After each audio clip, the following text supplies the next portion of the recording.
خوش راشه دې خوا حاجي یو خبره کوم باټکوټ په نټ باندې تللی دی چې دو په تلقین روان دي خدای لحاظ وکړئ نه فرض دی نه واجب دی پوه شوې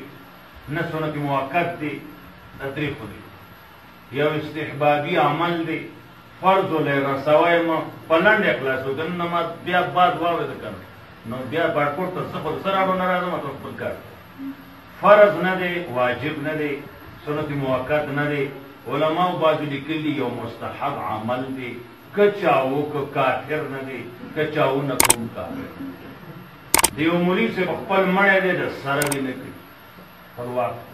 امیر صاحب دی وایي زما دې مړي دې وشي بلکل دې وشي جنګ وشو ونه شو ستا ذاتي دی یو امیر مړی دی په مسله پوه شئ سره یې مه کوه جنګ مه کوه جنګ په فرضو ولې نه کوي خویندو سره نکاحونه کېږي پاکستان کې یرونه خویندو سره جنګ په هغې ولې نه کوو یرونو میندو سره کېږي میندو سره چې کومې راوړ دی په هغې خبره ولې نه کوو پوه شوې رضایي خو ډېره لرې خور ده هغې څه خبره کوي څه څه پیسې دي ملک کم کم کفریات دي ستا دې کلي ته هم را روان ستا د کلي هر سړی چرسي او بنګي به شي په کته خوشله باټکوټ نه خبر نه چې تخم لګېدل دی پکې که نه دی لګېدل دی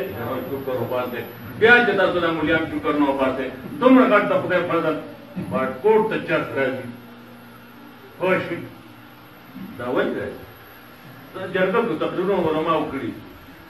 دا ترتیب ولې جوړېږي مولیان خپله ډیوټي وکړي تلقین به بلکل په ځای پرېږدئ څوک چې کوی کوی د نن نه بعد چې وانه اورم که مې بیا شعر واورېد ستاسو خیر باندې خیر به دا نه چې زه باډو راځم نه بیا خو چې باټکوټ په شعر چې زه رانه بلکل څوک کوي کوي نه کوي زه درځي فرضول به پرې نه موږ ته نور محاذونه دي مورچې دي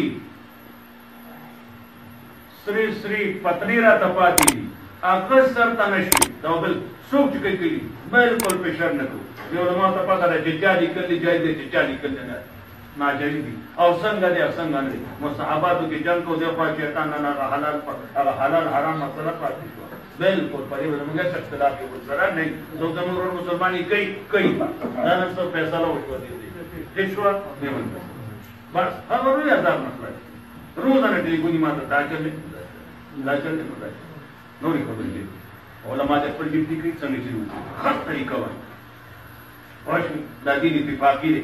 ټول دغه یو دیوبند علما دي خامخا لانجې مه جوړوئ او د الله دین کوم مسلک طریقې سره چې کوم ملګرو سره چې پارټۍ سره چې خپل یعنې او د خدای دین دې قوم ته پیش کړي بس ما پسې پاسم راځه کوم زه تا سره پاسم موږ دا پسې دغه کوو امیان را سره کافر جهنم ته ځي دې څوک دې موږ شو موږ باندې بیا ډیوټي وپردی هغه ډیوټي علما چې څوک چې زموږ رور دی ادا کوي دي هغه ډیوټي ادا کوي هر امیر خپله ډیوټي ادا کړي کینې هغه به واوري په دې باټکوټ کې چې د دې نه مخکې تاسو